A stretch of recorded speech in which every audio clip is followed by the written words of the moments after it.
Welcome to the Real Estate Rush Hour, the only show where you'll learn more in 60 minutes than most investors learn in 6 months of YouTube University. I'm your host, Onaje Barnes, and every week we pack one full hour with the hottest strategies, wildest stories, and smartest experts in real estate from across the country. No fluff, no gurus with rented Lambos, just straight hardcore game delivered fast enough to make your commute feel like a masterclass. If you're trying to build cash flow, level up your portfolio, or just avoid buying a house with a surprise hole in the roof, you're in the right place. Before we dive in, do me a favor, like the video, drop a comment so the algorithm thinks we're smarter than what we really are, and subscribe unless you enjoy missing some money making information. I didn't think so. All right, seatbelts on because this is the real estate rush hour where the smart investors clock in. Because contractors are paying, and you know what? Yeah, I have some people coming to give me a quote on some stuff tomorrow, actually. So I am currently going through the process of trying to find the right fit because I have no time for delays. So, Man, I just dealt with a pretty big project with a contractor that I couldn't be my normal self with.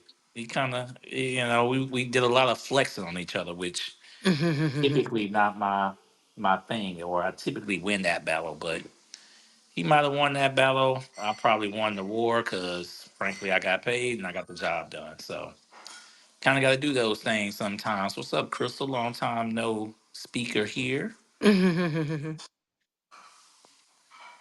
Hi, Hey. lady.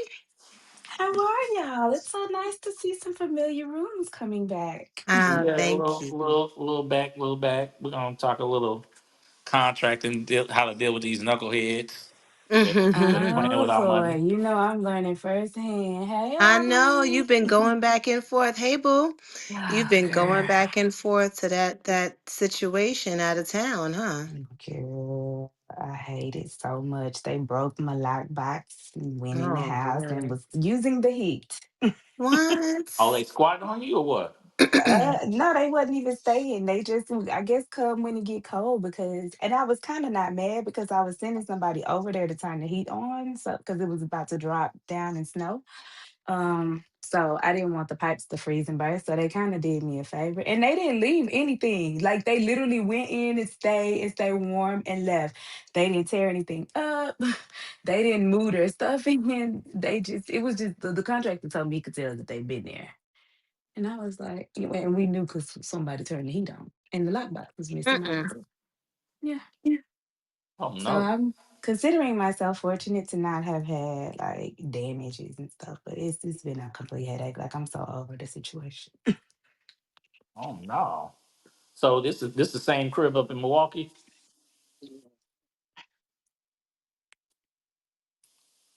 You there, Yeah. Crystal? Oh, I'm sorry. I'm putting an earring on, so I wasn't paying attention. What'd you say? Yeah. I I said said it's yes. okay, okay. Yeah, I'm sorry. I'm trying to, my earring fighting with me. I was trying to put it on. Now But what yes. what So are you on your third tenant or second tenant? Or no, so I need to get another one, but there's like more um damages than I expected. So I've been trying to get somebody that could do that repair. oh just on the Hold on, before the housekeeping is at the door. Hold on one second. come on housekeeping. What's going on, Miss Donna? What's going on, Cindy? What's going on with y'all? Good evening. Good evening. Good Whew, evening. end of Good the year evening. stuff. Yeah, I decided to come up with a headache topic today. I can't find you guys, just so you know. You're for some reason you're not like um on that little thing. So it's hard for people to find you. You're talking about the room. The room. Yep.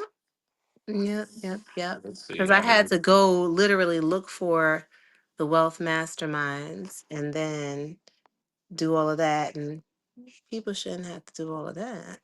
They So should not. They should not. They should not have to do that. So I'm not sure what that is. The room isn't private, I don't think, or is it? I don't Oh, know, but I got the notification that the room was happening, so I came on to Clubhouse and I had to like scroll down and it was like towards the bottom. I expected it to be Mm. to the top at least. I guess I'm not popular again. I gotta, I gotta, I gotta get back popular again. I guess that's what we need to do. But I don't. Do they have like private rooms and stuff? I don't think this is a private room, but we will see I will eventually. copy the link and put it in the chat. Mm-hmm. Mm-hmm. But either way, we're gonna get there. Um, what's going on, good people? Chat is open. Well, it is good. So, what we like to do, guys, as we invite people in the room. So, number one, please hit the arrow at the top of the room as we start to invite new people in new places. Who are we? Onaje Barnes, long-term buy and hold real estate investor. My homegirl RB, the realtor. We're just kind of coming back. This is called the real estate rush hour. So, it's really rush hour time, 6 p.m. Central. We're just here to talk for an hour about some good information. We're gonna come hot and heavy to really just open up for topics. And we're typically open up for topics. We'll switch up the topics kind of every week, but just really good practical information that you can go take and go learn and apply. And frankly, some of us just need to woosah because we be dealing with it every now and then. I know I just dealt with it off of a big project. Some headache guys, and but at the end of the day, we do need our contractors to help us get it done. But I have strong opinions about how we should deal with them to make sure that we are not losing money and they're not taking us to town. Because let me be clear about something. Don't nobody care about your investment money the way you do. Don't nobody care about making money like you do, right? There, you are the you are the money making avenue for them, right? And they don't care if you're losing money or not, to be frank. So, with that being said, that's why we have to talk about it. How to handle how to handle these guys, and sometimes it's handling, sometimes it's working with. Um, I remember, it was a big controversial post about a year ago where people were talking about, is your contractors your partner? Do they work for you? Are they part of your team? It's different perspectives. But let me just start a conversation off. Cindy, how do you view the relationship between investor and contractor? I'm just curious how people just view the situation in general. Oh gosh, that's a loaded question. It is such a loaded question, right? I've had so many different experiences. I know in the beginning, like I found it important when I could go home that I would get my hands dirty alongside them and not show them like I'm not too proud to get my hands dirty and I'll do demo, etc. So I think that helped build respect and rapport. Um, I have also gone the route of trying to partner up with a contractor, and that went south real quick.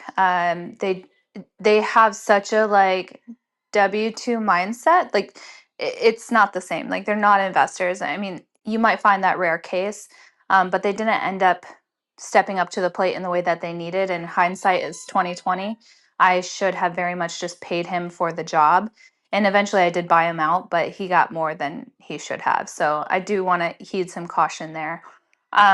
But at the end of the day, especially if you're a long distance investor, you really do have to lean on them and count on them that they're going to show up. And especially if you're not around to like inspect, they don't necessarily respect. So integrity is huge. So for me, when it comes to contractors, I nowadays I won't take anyone unless I get like an actual referral from somebody else who has used them and can sing their praises. So that's more of how I approach And even contractors now. still, you can't trust them. Even still, and even some of my like constant guys too, you have to remind your contractors that they are replaceable because after they're working with you for a while, they can get like one of two things usually will happen. They're either going to start getting lazy on you or they're going to get greedy. So you need to remind them like they're not, I mean, there's not enough people in the trades. I'll say that. But you do need to remind them like you're not the only person I can lean on here. Another reason you don't want to pay everything up front, right? So yeah, it's a really complicated So Cindy, there's also something that relationship. you're not mentioning in that dynamic that's really important, especially because like we're both females, right? So there's that. Like, so what might work for somebody else may not work for us the same way, and we have to just make sure that we're crossing our T's and dotting our I's because there is a different scenario or a different setup or just a different Oh, it's real. Let's keep it experience. real. Hey, look, this look, guys, we back at it. We keep it real, and not to cut y'all off, but purposely, I wanted the ladies to really share is in what y'all perspectives is because, frankly, y'all perspective is different. So part of the reason why I wanted to start learning a little bit more about construction and contracting, besides the fact that I have family members that are in my family that do that, is one of the things that the males in my family always preached is you have to learn what it is to do this and do that so that you can't get taken advantage of, right? I don't want somebody telling me to change a light fixture is this big ordeal where they got to run new lines and do all of this stuff and then tack on extra costs that are unnecessary. And honestly, if you don't put yourself in the know, then you won't know what's a legitimate cost and what's not a legitimate cost. And oftentimes they might try it. Like I literally had somebody that was new that I saw that was, I always steal contractors, right? If I see them near any of my properties, Onaje been on a walk and talk with me and I'll walk right up to them and just start talking to them and continue the conversation after we get offline. Um, so with a new person, I had them come. This is little, I want to say a 6 by 10 area. And he tried to say just to do for labor alone for tiling, he wanted to charge $1,200. And I said, how, Sway?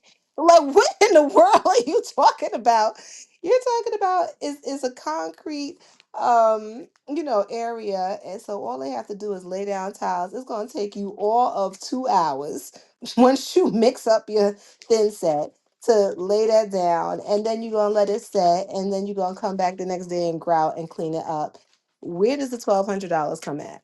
And so for me, I'm like, oh, you saw the cute smile and the dimple, so you thought that because I was a female that you could get over. And honestly, that's something that you have to be worried about. So everybody doesn't have the benefit of having contractors in their family by me, like me. So what I do advise is that when you do have to hire out and you find somebody trustworthy, not just because you want to make conversation with them, sit there and watch what they're doing.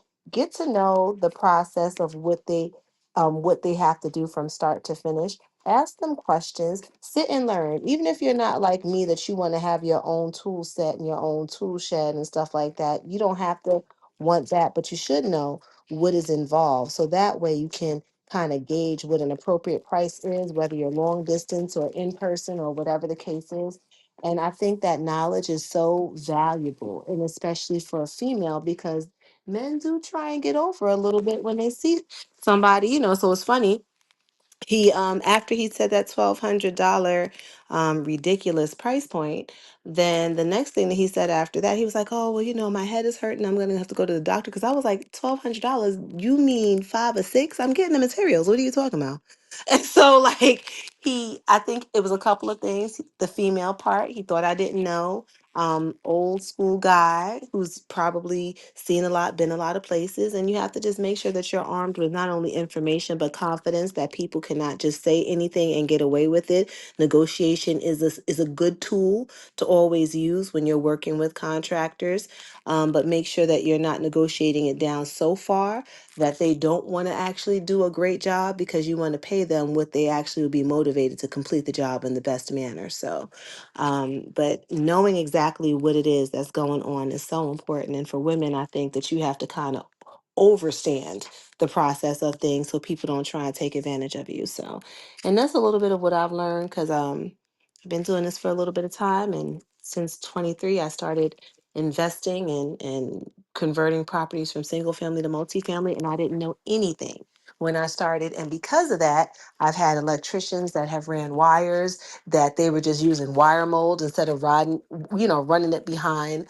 the wall, and all sorts of stuff that, as I learned, I was able to talk better and do better and expect better. But these are things that you kind of have to go through in order to be in the most knowledgeable position. So I encourage all of you guys to make sure that you're learning. You're learning not just from people on Clubhouse, but make sure that you're learning from the people that are actually doing the work, and sit there and watch them. And it's tedious and it takes time, but it's worth it because there's so much that I learned that, as I got a little bit more comfortable, I was able to do certain things, change my own light fixtures, change my own outlets, change my own things instead of hiring out. And Onaje knows him and I both do a little bit too much sometimes with our hands and had to learn how to kind of pass that work off. But I'm happy that I know how to do it. So in a pinch, if I don't feel like hiring out, I can go ahead and pick up my tools and do it myself. I'll need a manicure after, but it's all good. So I'm RB. That's my little spiel. Those nails will be fine. Those nails will be fine. So, one thing for me, and like I said, we're gonna go through the rules a little bit, but I definitely want the ladies to kind of take the lead first, fellas, just because, let's keep it real. A lot of, it's a lot intimidating. A lot of women are hesitant to get into real estate because, frankly, let's keep it real, right? Guys will try to take advantage of you straight up. And one thing, but with that being said, fellas, you will get it taken advantage of as well. And what I like to remind people is when you're the investor, when you're the one putting up the money, everybody is looking at you to get paid. You are the paycheck, right? Now, our paycheck is last. We get paid last in the situation, right? We're getting paid on the flip, we're getting paid on the rent, something to that effect, right? We're the ones getting paid last. But unfortunately, everyone else in the in the conversation, right? Your realtor, your mortgage lender, your contractor, all of these guys are looking at us and they trying to get in our pockets because they not seeing the back end.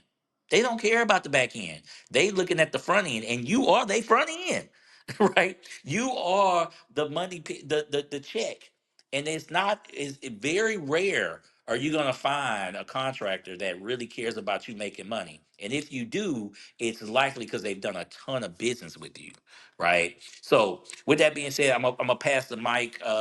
Crystal and D, jump in, either one of y'all. I know y'all have Well, two. wait 1 second. You have Oh, Emigdio on the oh yeah, stage, yeah, yeah, and yeah. wanted to make sure that we get the new, because we can talk about this for hours because all of us have definitely done this thing for some time. So want to make sure that Emigdio, if hopefully I said that properly. Did I say that? You're like the only one person that ever said it correct. No acting, nothing. No, I'm just listening. You guys keep No, talking. no, I'm just hey, listening, for real. learning. If you got a question, jump at it. This is an educational space. We invite everyone up to ask a question if they got one. So feel free. We don't like this being a one way conversation at all. No, no, I'm just listening and learning from you guys. But if I have questions, I'll let you Okay, guys know. cool. Thank you. Definitely. Ladies first, because like I said, I think they have a more unique situation, and frankly, I got a lot of respect for the women that are in this space, and I know they have to deal with things that maybe us guys don't have to deal with as much. So, for sure, Miss Donna Page, you've been in this game for a long time, or if you're there, jump in and let us know just your experience. How do you view the relationship between the contractor and yourself? Drove the point home.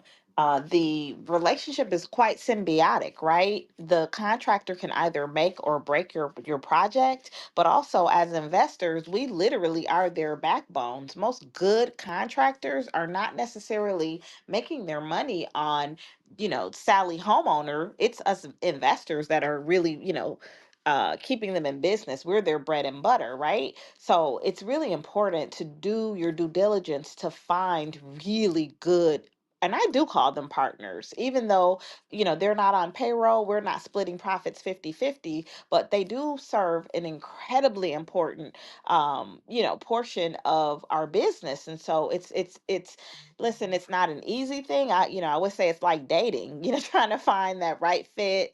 Oftentimes the joke is they're either going to be fast, cheap, or good. If you get two of the three, you've pretty much hit a home run. Getting three of a three is like quite, that's a needle in a haystack. So I think that as investors, as people sitting on this side of the table, we have to be very realistic, make sure that, there's enough meat on the bone for everybody to eat, while, of course, maintaining our own profit margins, and being fair all the way across the board. And again, just the reality is that when many of us show up as women in this game, unfortunately, if we are not educated or not exposed, we can sometimes appear as prey. So we do have to work a little harder to educate ourselves, and be on the jobs and show up and pay attention, and really kind of be on our stuff, because it's very, very easy to be taken advantage of.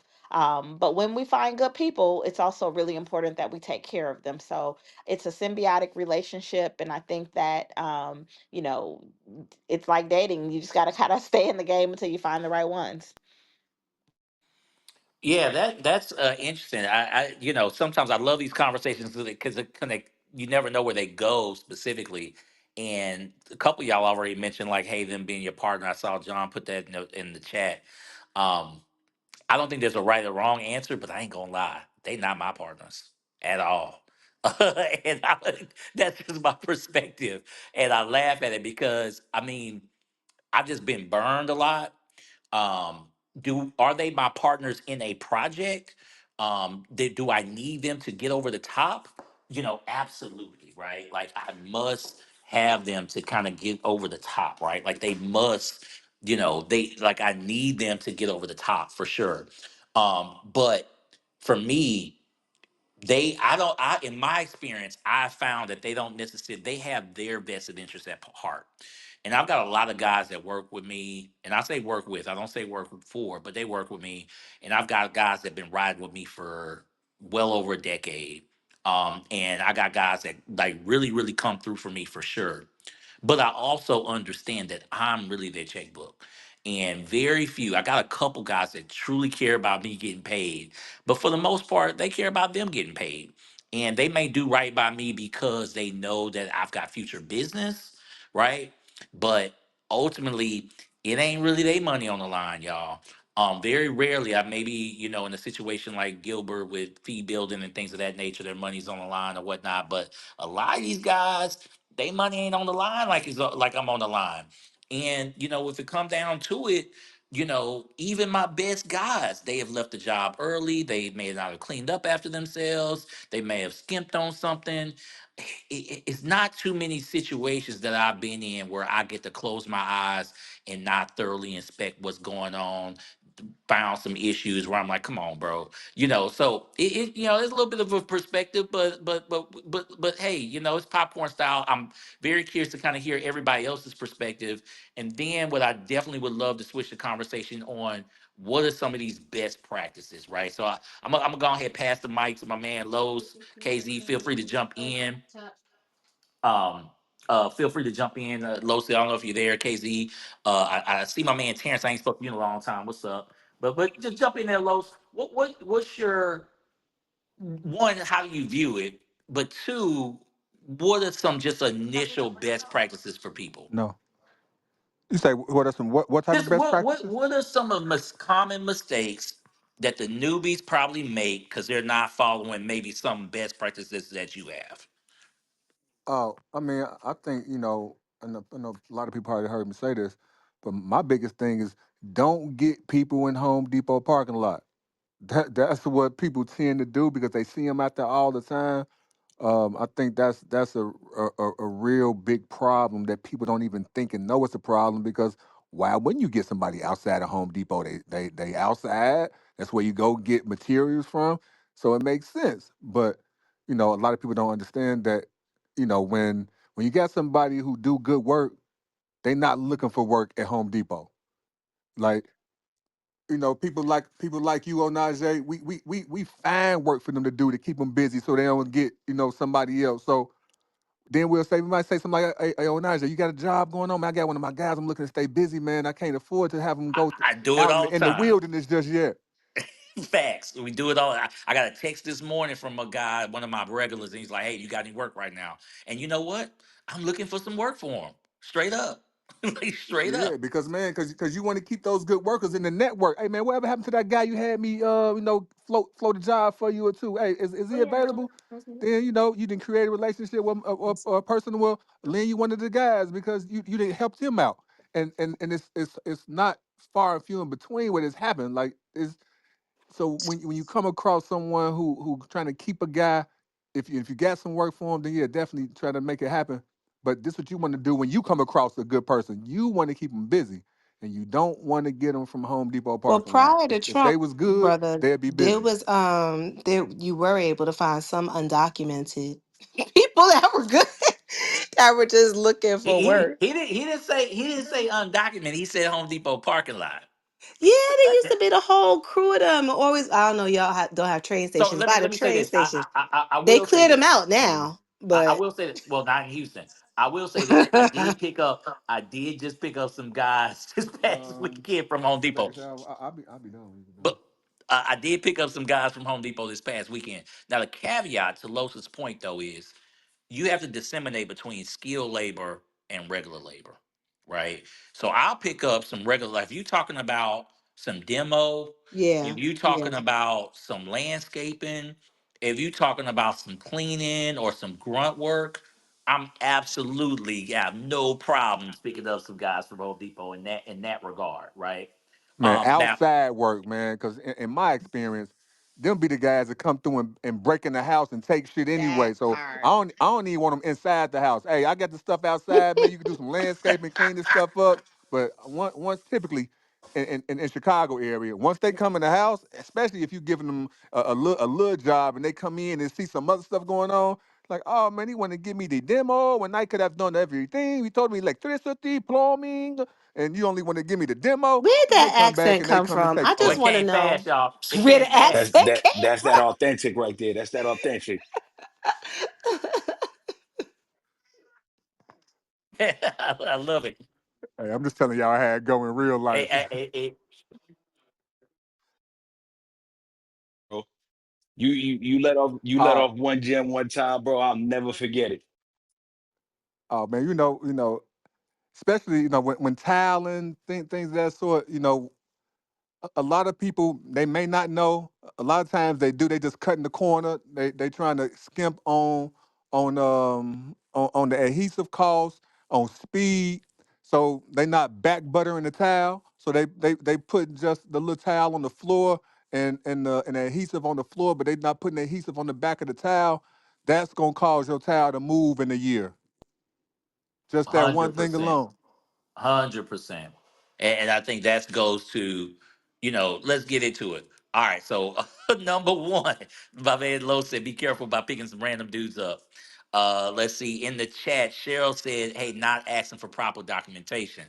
Can't disagree with that for sure. My man Gilbert, what you got on KZ? What y'all got on this? Man, I would definitely say, just to piggyback on the Home Depot thing, and it's through experience, I would say if you do pick up people from Home Depot, see here's the trick with a lot of those guys. A lot of those guys, they appear to be standing in the parking lot, but so many of them have vehicles of their own. So so if you do pull up, you need to ask them and be very specific with them. Hey, only guys and only dudes that have their own car. Y'all ain't getting in the car with me. You ain't doing that. So if you got your own car, you good. And like to Anaje's point, I would definitely say like if it's just manual labor that they gotta do, yeah, you can pick them up for that. But if you're talking about like something skilled, stay away from those guys. I say another huge mistake people make when they're new, whether it's new construction like what we do or rehab work, it's it's a fool's game to play to get a bunch of quotes, go get 7, 8 quotes, and then go take the lowest quote and be like, okay, that's who I'm going to take for the job. That's a mistake to make every time, guys, because what these guys do, and I'm not trying to be funny with them, but they oftentimes they'll what we call resell labor.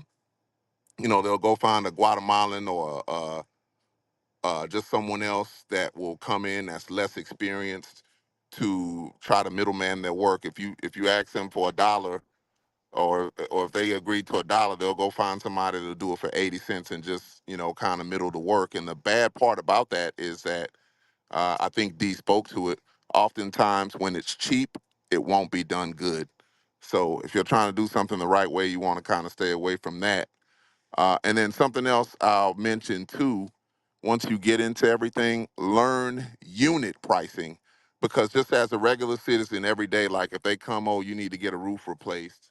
Oh man, that'll be 10 grand. They give you all these numbers in dollars, right? And so a trick to kind of tell somebody to get them to maybe think you know what you're talking about, How much ask price per for square? quotes. Yep. Ask for quotes and unit pricing. Then that'll be like, oh shit. Oh, I can't fuck over them now. Oh, it's a 200 a square or whatever it is. So learn unit pricing. That's big. It's been huge for us. And then the last thing I'll say to this topic is huge, especially for us in new construction. Is man, you got to form relationships with your trades, especially the licensed trades, because you need people that are good. The good guys, they got all their own equipment. They're insured. They're licensed. But then another important thing about the good trades, when shit fucks up, because it will, excuse my language, but they'll come back and honor their work and have to come back and fix it or get it right. Oftentimes, when you get those lower cost trades, once it's done and installed, they gone. Good luck trying to call them to come fix something or get it back right. Like in new construction, I'll give you an example here in Houston. In our contracts, we give you a year. I'm not talking about the 2 to 10 year warranty, but we give you a year. Like with Grace Building Company, if something is fucked up with the AC, the plumbing, or whatever, we come out within a year and we'll address it. And it's the same thing with our trades. They understand that, right? Nothing is always perfect. So you want to make sure you're forming relationships, because those relationships will help you keep and stay distinguished from, people that might not be able to perform at the level you do. Love it, love it. El Jefe, I see you came on. You got a red ticket. What's going on, my friend? Hey, what's good, man? Peace to the room. Good conversation, man. I was just listening in. Um, Only thing I had, I never thought about the unit pricing, so definitely appreciate that. Typically, I'll pay for all the materials and I'll just get the labor costs. That's typically how I run my projects, but I'm gonna look into the unit costs. But appreciate you guys Bingo, letting El me speak. Jefe. Bingo, El Jefe. That was the one I was waiting on for. I was just about to jump in and add. I think that's I want to highlight that in particular because I do think that's probably best practice just in general, right? I think when you understand, and I tell everybody I ever coach, hey man, go walk Home Depot. But if you're buying a fix and flip, if you're buying a rental and you know you need work, before you go close, go walk Home Depot. Go figure out what are the pricing of the materials that you're gonna need for a certain job.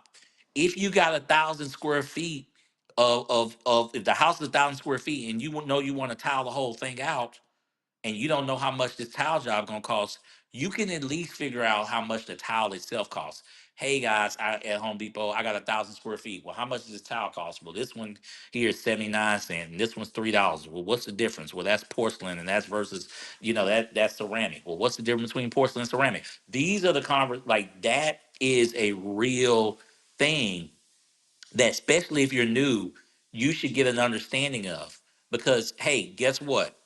If the tile costs a certain amount, right, and then this dude is coming with a price that's 3 or 4 times that, that lets you know something's off, right?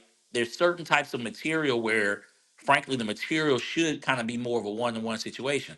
Now, there's certain things that it's not, right? Laying sheetrock, sheetrock don't really cost that much, but the skill involved is a lot, right? So you need to understand that type of thing. But I'm a big, big proponent of.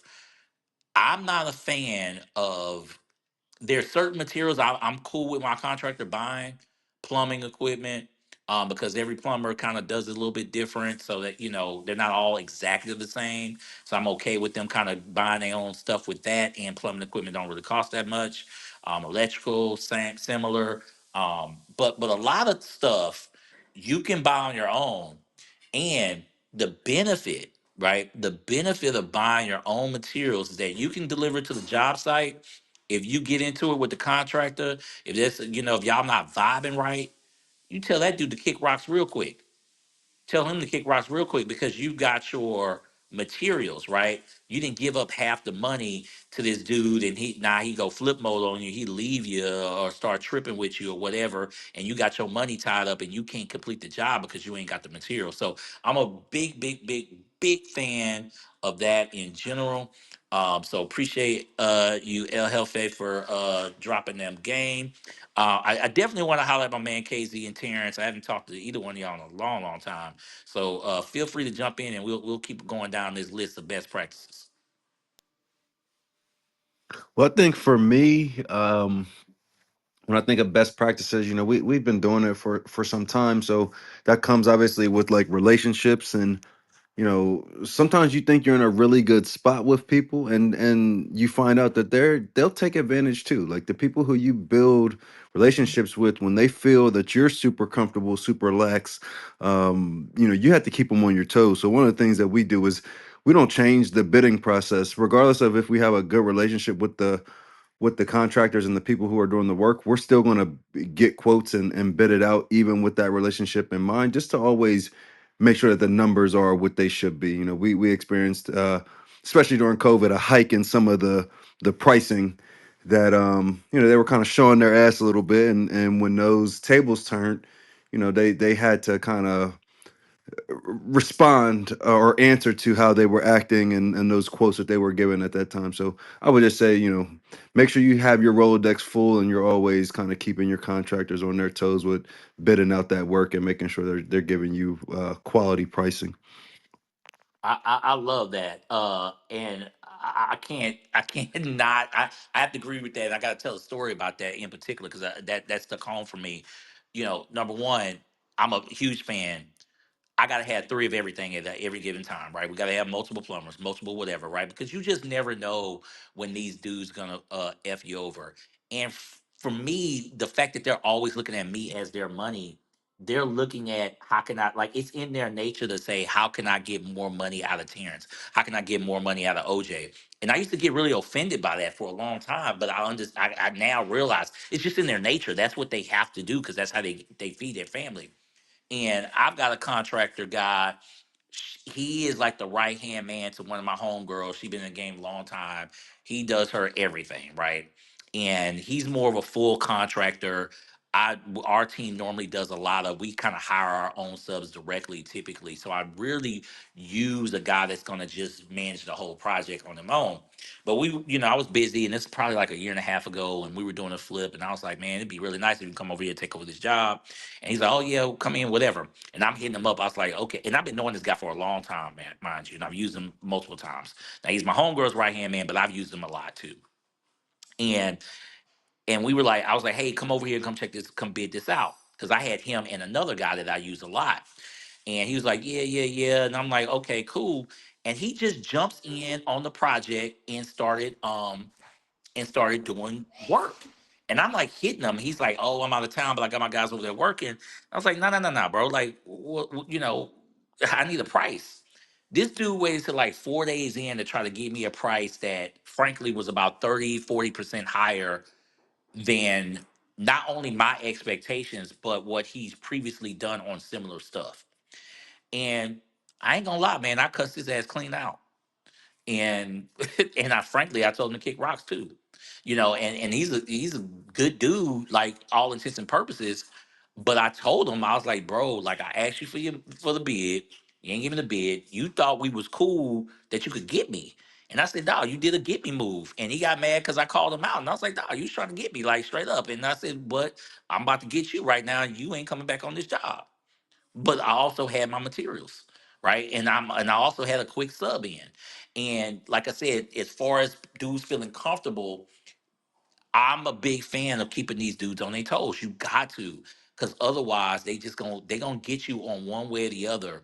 They're gonna assume that this money's coming. They're gonna assume this, and every now and then you gotta let them know. And it don't feel right because I don't like to do business that way. But with these dudes, you kind of got to. You got to keep them on their toes. So, hey, Terrence, love that suggestion because it's just real, man. Um, KZ, you doing a lot of big deals, bro. How are you doing this? How are you dealing with these contractors on this larger level? How are you dealing with contracts in general? People ask about contracts. If you're there, jump in, KZ. Yeah, man. My man, oh, what's going on, my man? A long time, bro. I was joking. You was one of the people kicking me in the butt to say I need to come back to Clubhouse and host these rooms. So I'm coming back.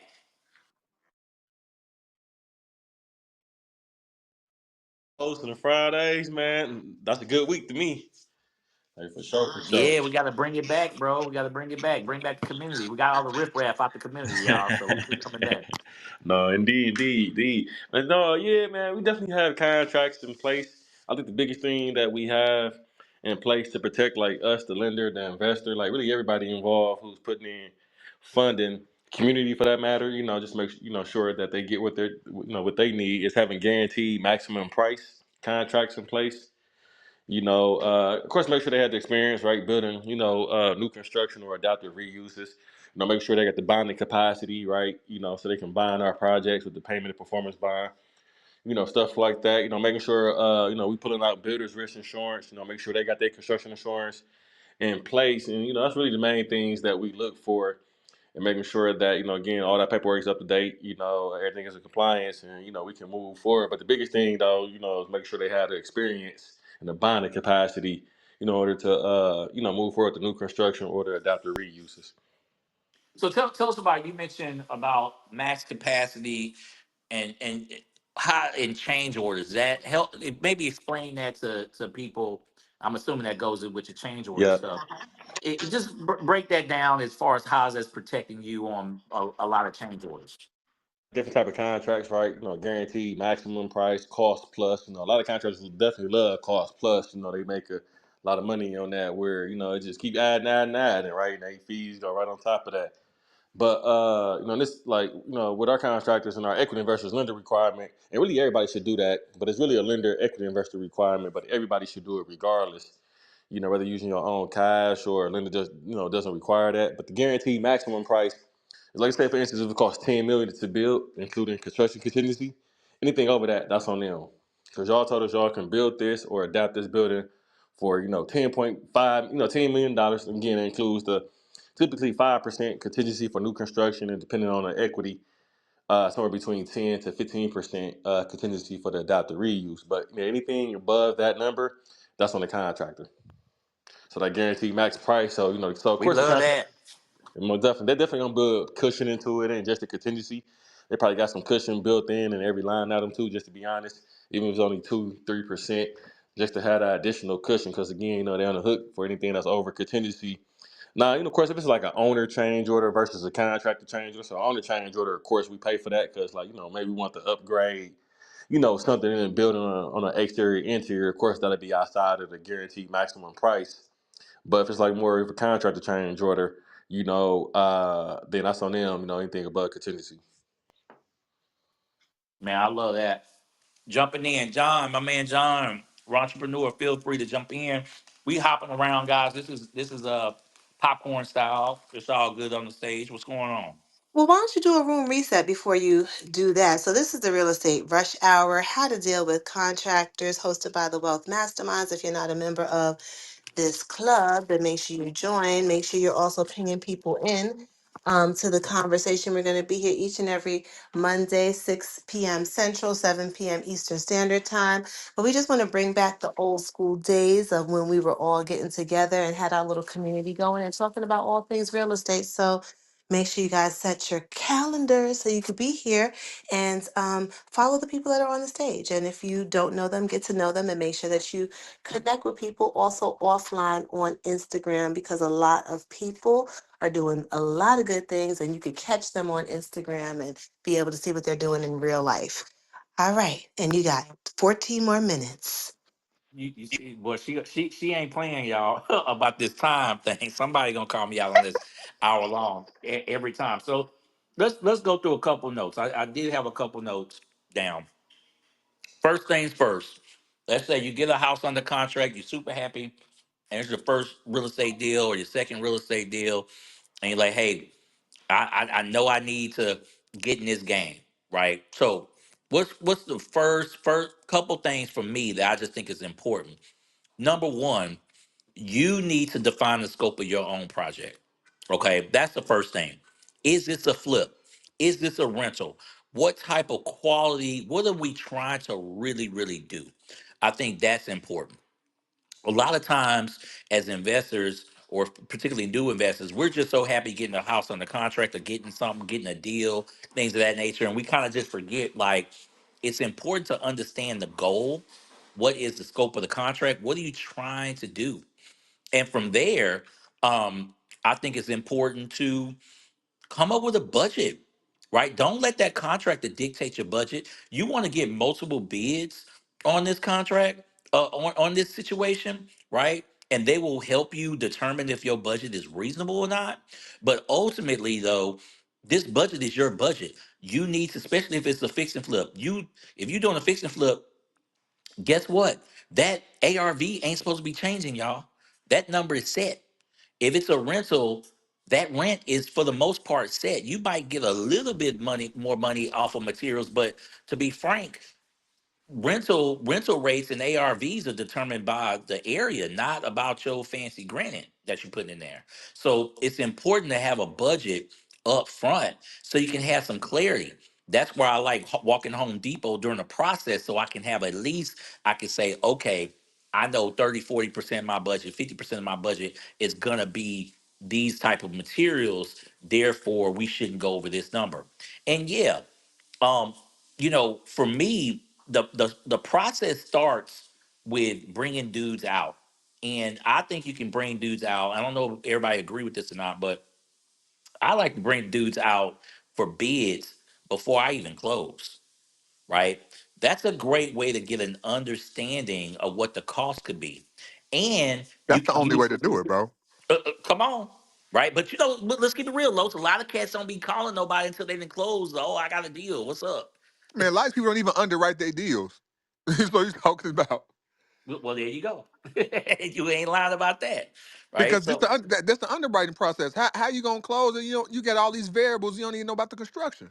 they ain't got a clue on a number, and they wonder why they go broke, and they wonder. But let's keep it real. We know that construction cost is probably. I mean, I don't know whether rank it above bad lending or whatever, but construction cost is likely number one reason why dudes fail in whatever they investment endeavors are, right? And that's why we wanted to host this room, right? Yeah. And typically, construction is 80% of the total development, cost, or rehab, whatever it is. Rehab development is always like usually 80%. Straight up. Yeah, I would say too, like the biggest mistake everybody makes, whether it's a flip, whether it's new construction, whatever it is, they overpay. They get too emotional and they overpay at the beginning, and then you try to take shortcuts when it's time to do the work. And I mean, it's just not a good formula. You see a lot of that happening. It happened. I won't say happening. It happened in Houston. Just really quick. It's just my personal opinion, especially with the duplexes in Houston.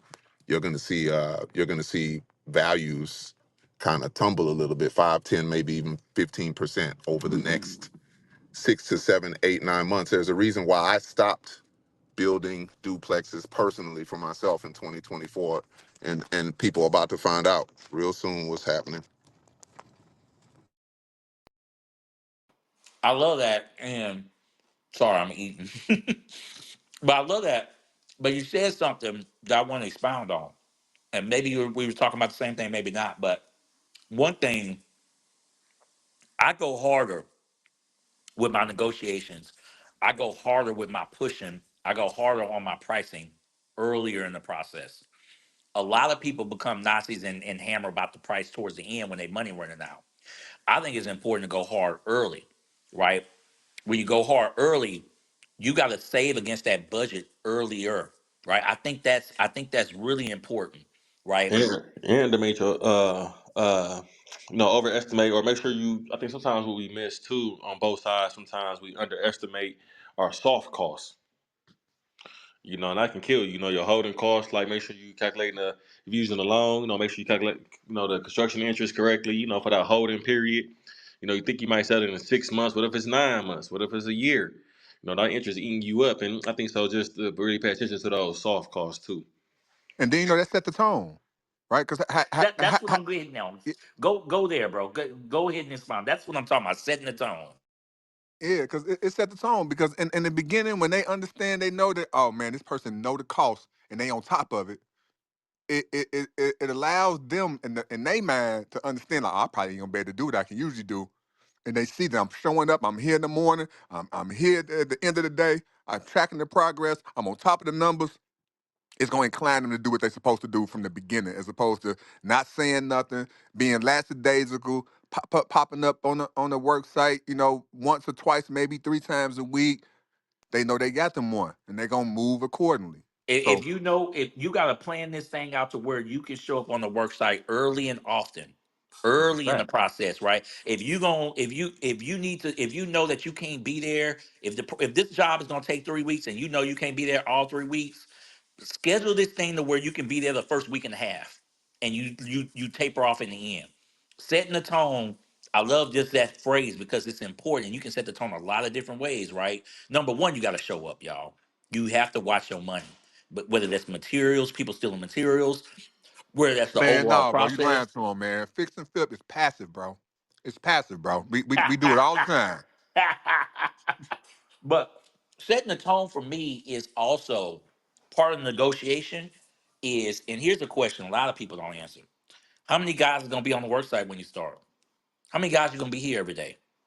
That's what I'm counting. Hey, I'm counting how that's it right there. I'm I'm counting how many dudes. Cause look, somebody Los might be like, oh, okay, let's say Los and Entrepreneur, my contractor, both of them bid out 20,000. That 20,000 ain't the same.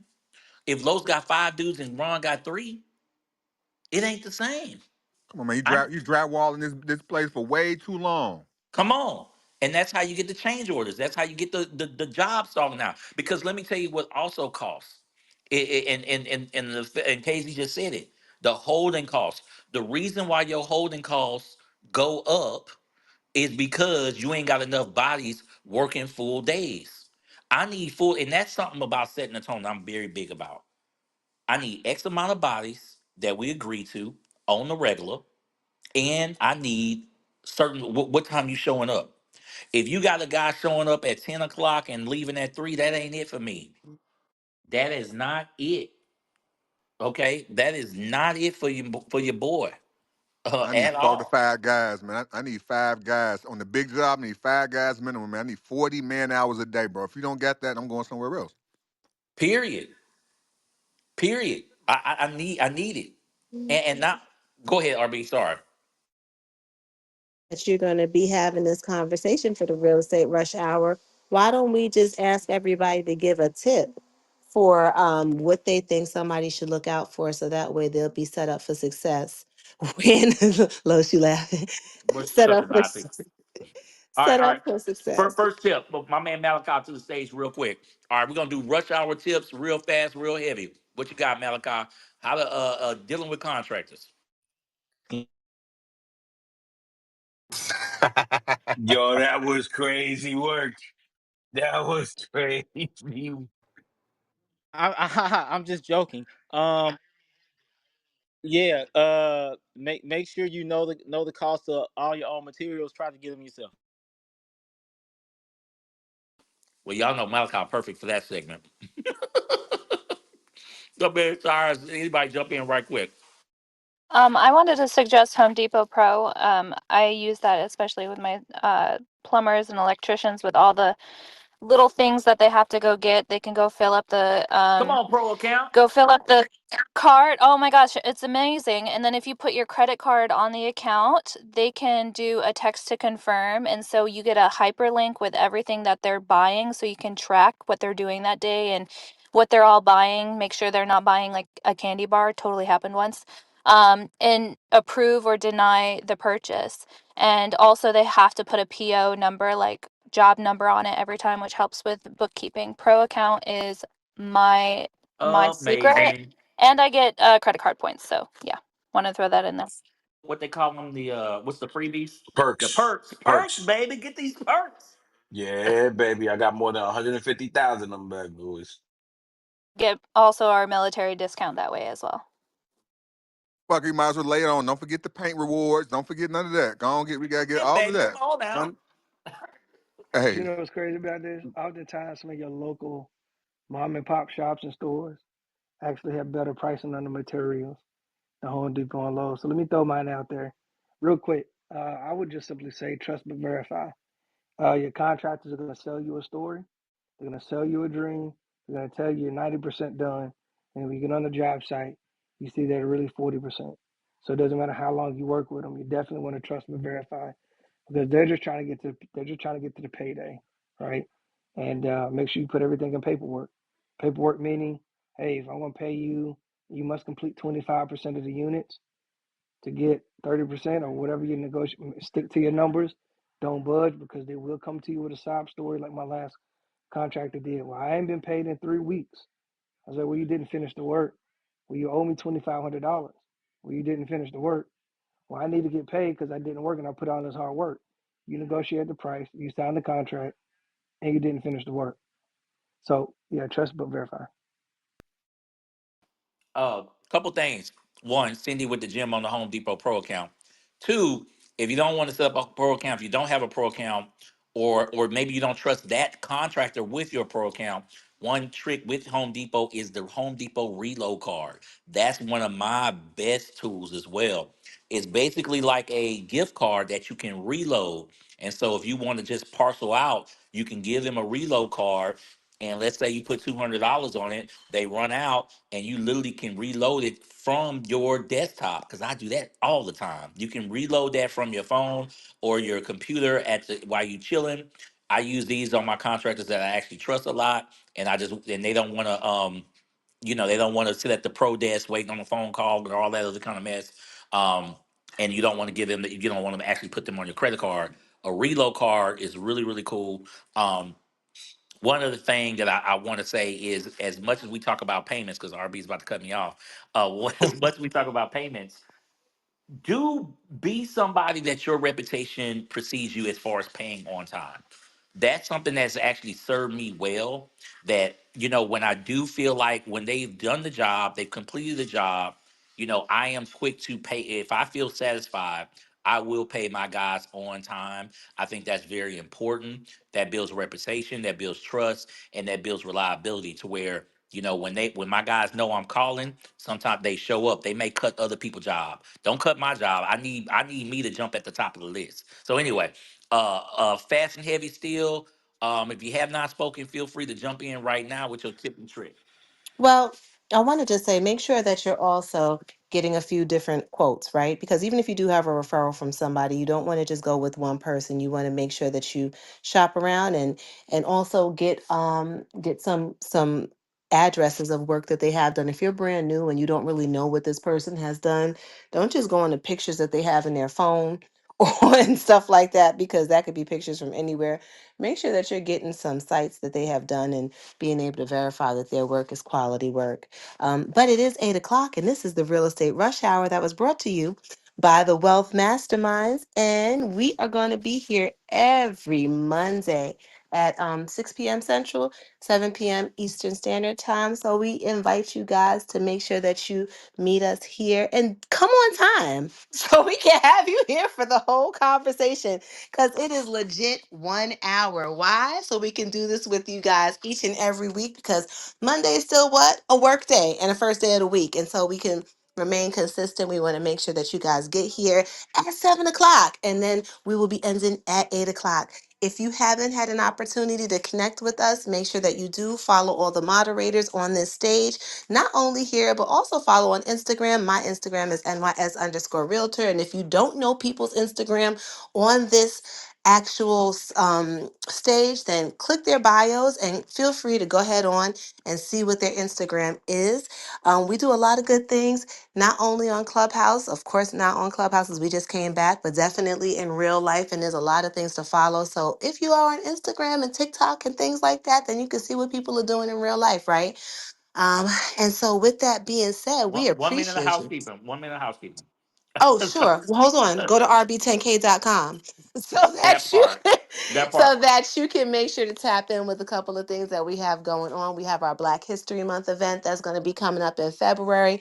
We also have a give back. It is a family financial empowerment expo that's taking place on December 20th of this month and we're also giving kids toys for Christmas.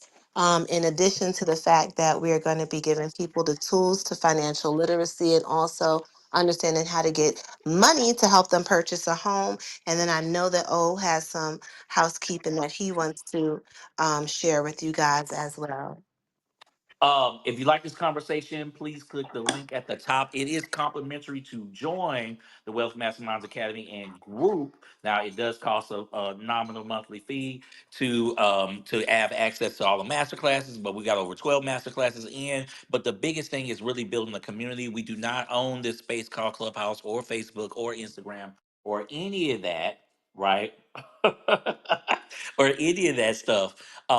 But we do own this space, so it's about really building community and making sure that we have a place for everybody to connect with and kick it with and just share ideas. Um, for anybody who has a room, Los, you got your rooms on Thursday and Friday. If you want to do a quick plug, I saw you drop something on a Cyber Monday promo. Feel free to promo if anybody has any room. Feel free to drop that very, very quickly, or the Nazi will shut you off. Man, come tap in with us on Thursday mornings, 8 a.m. Central Time, 9 a.m. Eastern. Then on Fridays, we at 7 a.m. Central, 8 a.m. Eastern. I got a Cyber Monday blowout sale. The link is in my bio on my Instagram and here in the chat, man. Tap in with us. Crystal, hey, you can say hey real quick.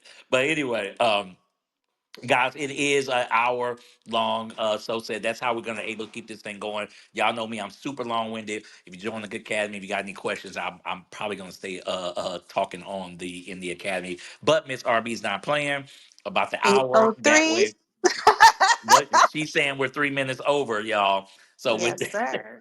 with that being said, we gotta shut it down. Feel free to hit the link at the top. I'll probably be dropping questions and staying on the in the school app. But with that being said, we'll see y'all next week. One cool thing that we are doing a poll every week on what y'all topic y'all want to be. So this topic was brought to you by a few members of the academy. That's what they wanted to talk about. Next week, we probably will be doing the second thing in line is maybe how to scale your real estate portfolio. I think that would be fun for us to talk about, especially with some of the mods on the stage. How have we scaled our real estate portfolio? So that might be next week's class topic. If you got any topics that y'all want to hear about, feel free. This is the whole point of the community. Is we're here to help and give you information. We'll be the conduits to find good people to answer the questions that you need. But if you want to ask certain questions, or if you need a specific master class to be taught, that's what we're here for. We'll find the right people to have on the stage